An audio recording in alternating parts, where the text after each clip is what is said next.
Every Excel spreadsheet contains multiple rows and columns.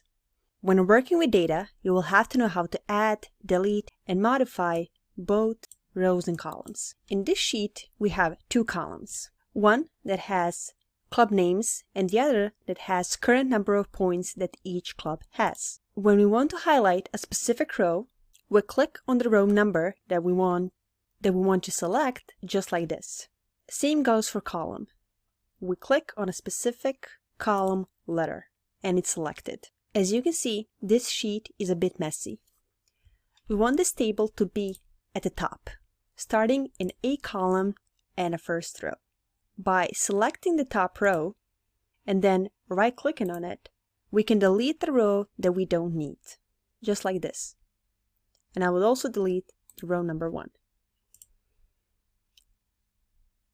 The same can be applied to columns. You can select both columns that you don't need, right-click on it, and click Delete. We can adjust the size of each column by dragging its border, just like this. Or we can select the column that we want to adjust, right-click on it, and then select Column Width if you want to adjust the column width by a specific number. Sometimes you can't see the entire sentence that is written in each row. By double-clicking on the row border, the column will adjust automatically, just like this.